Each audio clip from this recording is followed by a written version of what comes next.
வணக்கம். நீங்கள் இணைந்திருப்பது நியூஸ் ஃபர்ஸ்டின் மதிய நேர பிரதான செய்திகளுடன். உங்களுடன் இணைந்து கொள்ளும் நான் சுகந்தா துசிதர். முதலில் தலைப்புச் செய்திகள். மழை மற்றும் காற்றுடனான வானிலை இன்று முதல் குறைவடையக்கூடும் என வளிமண்டலவியல் திணைக்களம் தெரிவிப்பு. வெள்ளம் மற்றும் மண் சரிவு உள்ளிட்ட அனர்த்தங்களினால் உயிரிழந்தவர்களின் எண்ணிக்கை 202 அதிகரிப்பு. புதிதாக 7 ராஜாங்க மற்றும் பிரதி அமைச்சர்கள் ஜனாதிபதி முன்னிலையில் பதவி பிரமாணம். தமிழகத்தின் வரலாறு தெரியாதவர்களை அரசியலுக்குள் அழைக்க வேண்டாம் என இயக்குநர் பாரதி ராஜா விசனம்.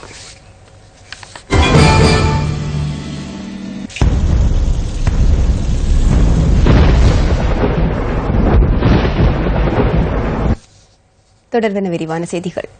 மழை மற்றும் காற்றுடனான வானிலை இன்று முதல் குறைவடையக்கூடும் என வளிமண்டலவியல் திணைக்களம் தெரிவித்துள்ளது. இன்று மாலை மழை மற்றும் இடியுடன் கூடிய வானிலை ஊவா மாகாணம், மட்டக்களப்பு மற்றும் அம்பாறை ஆகிய மாவட்டங்களில் நிலவக்கூடும் எனவும் வளிமண்டலவியல் திணைக்களம் எதிர்வு கூறியுள்ளது. பலத்த காற்றும் அத்துடன் பலத்த மழையும் இன்று முதல் குறைவடையக்கூடிய சாத்தியம் காணப்படுகின்றது. நாட்டிற்கு மேலாக மணித்தியாலத்துக்கு 50 கிலோமீட்டர் வேகத்தில் சற்று பலத்த காற்று விசேடமாக தென் மாகாணத்திலும் மாத்தளை, திருகோணமலை, பொலனறுவை போன்ற மாவட்டங்களிலும் வீசக்கூடும். மத்திய, சப்ரகமுக, மேல் மற்றும் தென் மாகாணங்களிலும் அத்துடன் புத்தளம் மாவட்டத்திலும் அடிக்கடி மழை அல்லது இடியுடன் கூடிய மழை பெய்யக்கூடும். ஊவா மாகாணத்திலும் அத்துடன் அம்பாறை மற்றும் மட்டக்களப்பு மாவட்டங்களிலும் பிற்பகல் வேளையில் மழை அல்லது இடியுடன் கூடிய மழை பெய்யக்கூடும். கடல் பிராந்தியங்களை பொறுத்தவரையில் புத்தளம் தொடக்கம் கொழும்பு, காலி ஊடாக ஹம்மாந்தோட்டை வரையான கடல் பிராந்தியங்களின் பல இடங்களில் மழை அல்லது இடியுடன் கூடிய மழை பெய்யக்கூடும். ஏனைய கடல் பிராந்தியங்களின் பல இடங்களிலும் மழை அல்லது இடியுடன் கூடிய மழை பெய்யக்கூடும். காற்று மணித்தியாலத்துக்கு 35 முதல் 45 கிலோமீட்டர் வேகத்தில் தென்மேற்கு திசையில் இருந்து வீசும். புத்தளம் தொடக்கம் கொழும்பு, காலி, ஹம்மாந்தோட்டை ஊடாக பொத்துவில் வரையான அத்துடன் மட்டக்களப்பு தொடக்கம் திருகோணமலை ஊடாக முல்லைத்தீவு வரையான கடல் பிராந்தியங்களில் காற்றின் வேகமானது அடிக்கடி மணித்தியாலத்துக்கு 70 கிலோமீட்டரிலும் அதிகரித்த வேகத்தில் வீசக்கூடும். இவ்வாறான சந்தர்ப்பங்களில் குறிப்பிட்ட கடல் பிரதேசங்கள் மிகவும் கொந்தளிப்பாக காணப்படும். நாட்டை சூழவுள்ள ஏனைய கடல் பிராந்தியங்களில் காற்றின் வேகமானது இடைக்கிடையே மணித்தியாலத்துக்கு 60. இதேவேளை வெள்ளம், மண் சரிவு உள்ளிட்ட அனர்த்தங்களினால் உயிரிழந்தவர்களின் எண்ணிக்கை 202 அதிகரித்துள்ளது. அனர்த்தங்களில் சிக்கி 88 பேர் காணாமல் போயுள்ளதாக இடர் முகாமைத்துவ நிலையம் தெரிவித்துள்ளது.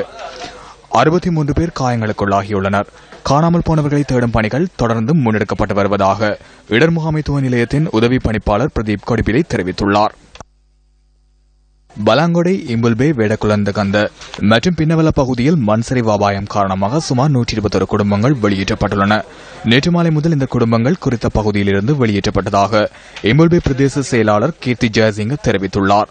உடகம விகாரையில் தங்க வைக்கப்பட்டுள்ள 78 குடும்பங்களுக்கு தேவையான உணவு மற்றும் அடிப்படை வசதிகளை பிரதேச செயலகத்தினால் வழங்கப்பட்டு வருகின்றது. இந்த பகுதி மக்களுக்கு தொடர்ந்தும் மண் சரிவு அபாய எச்சரிக்கை விடுக்கப்பட்டுள்ளதாக நியூஸ் ஃபர்ஸ்டின் பிராந்திய செய்தியாளர் தெரிவிக்கின்றார். நேற்று மாலை முதல் பெய்து வரும் கனமழை காரணமாக பலாங்குட பிரதேசத்தில் மின்தடை நிலவுவதாக தெரிவிக்கப்படுகின்றது.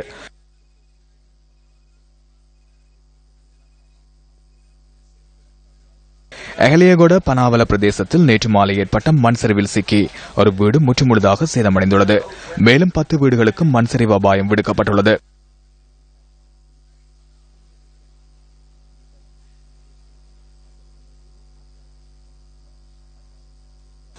இரத்தினபுரி மாவட்டத்தின் கொடிகமுவ, அங்கமன, படுகதிர, திரிவானஹெட்டிய, அமுதாகொட, மங்கதிர ஆகிய பகுதிகளில் வெள்ள நீர் உட்புகுந்துள்ளதால் தமது வீடுகளை விட்டு வெளியேறிய மக்கள் மீண்டும் தமது இல்லங்களுக்கு திரும்பியுள்ளனர். எனினும் குறித்த பிரதேசங்களை சூழவுள்ள தாழ்நில பகுதிகள் தொடர்ந்தும் வெள்ளத்தில் மூழ்கியுள்ளன.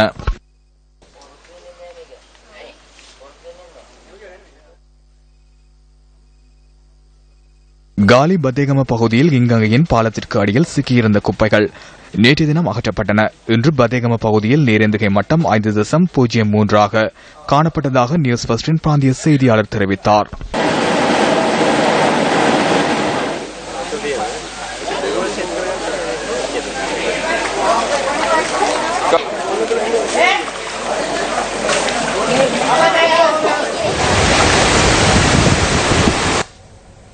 மாத்திரை, ரொட்டுவ, இதிகல்கொட பகுதியில் மண் சரிவு அபாய எச்சரிக்கை விடுக்கப்பட்டதை தொடர்ந்து பிரதேசவாசிகள் பாதுகாப்பான இடங்களில் தங்க வைக்கப்பட்டுள்ளனர்.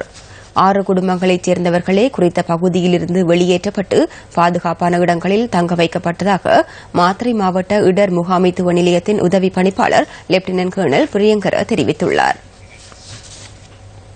மழையுடனான வானிலையால் 7 மாவட்டங்களுக்கு விடுக்கப்பட்ட மண் சரிவு அபாய எச்சரிக்கை இன்று மாலை வரை நீடிக்கப்பட்டுள்ளது.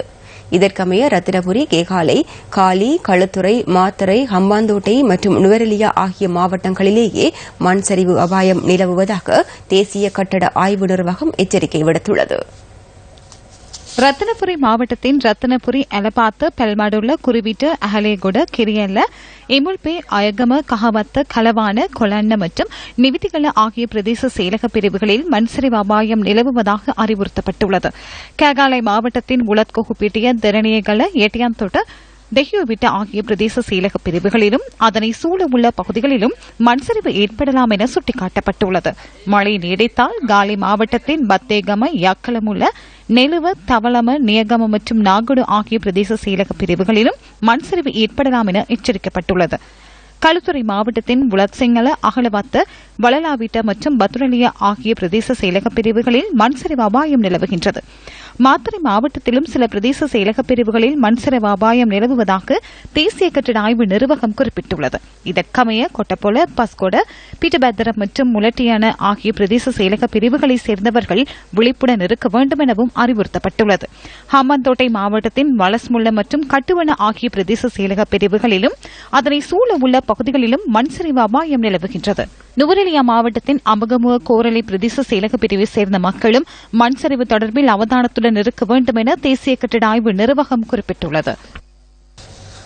வெள்ள நீரினால் பாதிக்கப்பட்ட நீர் வழங்கல் கட்டமைப்புகளை சுத்திகரிக்கும் பணிகள் இன்று முன்னெடுக்கப்படவுள்ளதாக தேசிய நீர் வழங்கல் வடிகால் அமைப்பு சபை தெரிவித்துள்ளது.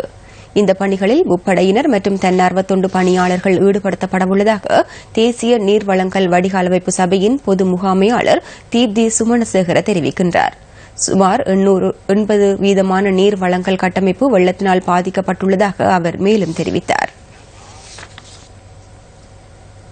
மோரா சூறாவளியின் தாக்கம் மற்றும் மழை வெள்ள பாதிப்பிற்கு எதிர்நோக்கியுள்ள இலங்கைக்கு உதவ சில நாடுகள் முன்வந்துள்ளன. பாதிக்கப்பட்ட மக்களுக்கு உதவுவதற்காக இந்திய கடற்படையின் 3வது கப்பலான INS ஜலாஷாவா நேற்று கொழும்பு துறைமுகத்தை வந்தடைந்துள்ளது. நாங்கள் உங்களுக்கு உதவுவதற்கு இங்கு வந்துள்ளோம். எங்காவது எவ்வாறான உதவிகள் தேவை என்றால் நாங்கள் இங்கு உள்ளோம். மீட்பு மற்றும் நிவாரணப் பணிகளின் ஆரம்ப கட்டம் முன்னெடுக்கப்பட்டு வருகின்றது. அவசர மீட்பு பணியாளர்களுடனான பாகிஸ்தானின் கப்பல் ஒன்றும் நேற்று கொழும்பு துறைமுகத்தை வந்தடைந்துள்ளது. மருத்துவ நிபுணர்கள் மற்றும் மீட்பு பணியாளர்கள் இந்த கப்பலில் வருகை தந்துள்ளனர். கடலியல் அனுமதி தேவையில்லை என தெரிவிக்கப்பட்டது. ஆகவே மாலைதீவை அண்டிய மத்திய கடற்பரப்பிலிருந்து கப்பலை நிவாரண மற்றும் மீட்பு பணிகளுக்காக இலங்கைக்கு திருப்பியுள்ளோம். மேலதிக உதவிகள் தேவைப்படும் போது உங்களின் தோளோடு தோள் நின்று உதவுவதற்கு எமது அரசாங்கமும் மக்களும் தயாராக உள்ளனர் என்பதை தெரிவித்துக் கொள்கின்றேன். Whenever you need further assistance, my government and the people of Pakistan are always அறிந்து கொள்வதற்கான சிறந்த தருணம் இது. பாகிஸ்தானுக்கு எந்த வகையிலும் சிறிய அளவிலேனும் எமது ஆதரவை வழங்க முடியும் என நம்புகின்றேன்.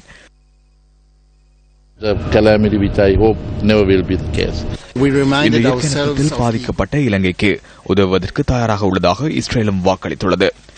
இலங்கை மக்களுக்கும் இஸ்ரேலியர்களுக்கும் இடையில் சிறந்த உறவு நிலவி வருகின்றது. இலங்கை மக்களுடனான இஸ்ரேலிய மக்களின் சிநேகபூர்வத்தை சொல்லில் மாத்திரமின்றி செயற்பாட்டிலும் வெளிப்படுத்த விரும்புகின்றோம். பாதிக்கப்பட்ட மக்களுக்கான நிவாரண மற்றும் மருத்துவ நிவாரணங்களையும் இலங்கைக்கு வழங்குவதற்கு நாம் தயாராகவே உள்ளோம்.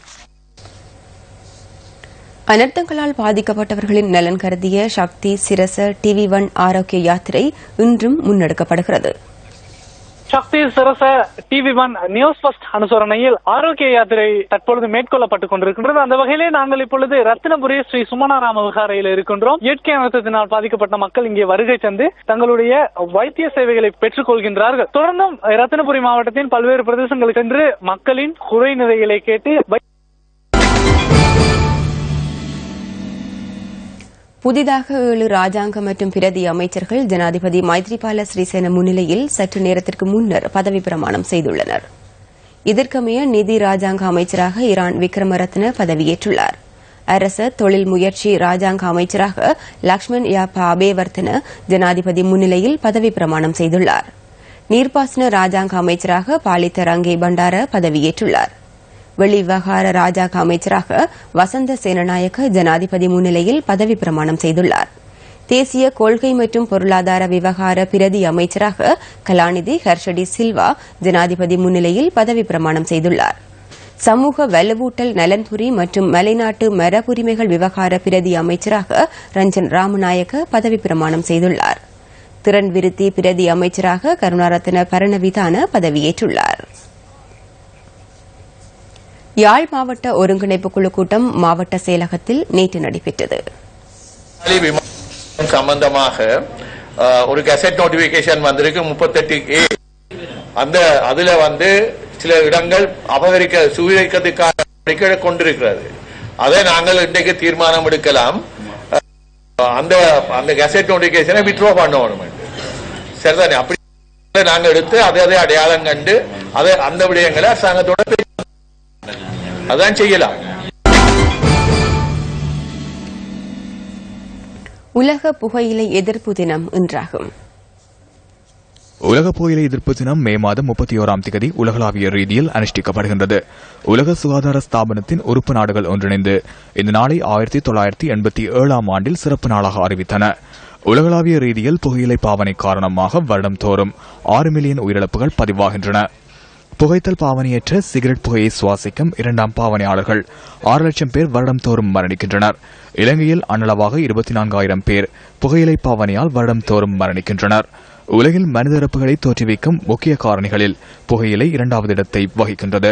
இந்த சிறப்பு நாளின் அறிவிப்பு மூலம் உலக சுகாதார நிறுவனம் ஆண்டுதோறும் புகையிலை சம்பந்தமான சுமார் 3.5 மில்லியன் இறப்புகளை குறைக்க முடியும் என எதிர்பார்க்கின்றது. இலங்கையில் 24% அண்மித்த ஆண்களும் 2% மேற்பட்ட பெண்களும் புகையிலை பழக்கத்திற்கு அடிமையாகியுள்ளனர். புகையிலை பாவனை அபிவிருத்திக்கான அச்சுறுத்தல் என்ற தலைப்பில் இந்த முறை உலக புகையிலை எதிர்ப்பு தினம் அனுஷ்டிக்கப்படுகின்றது.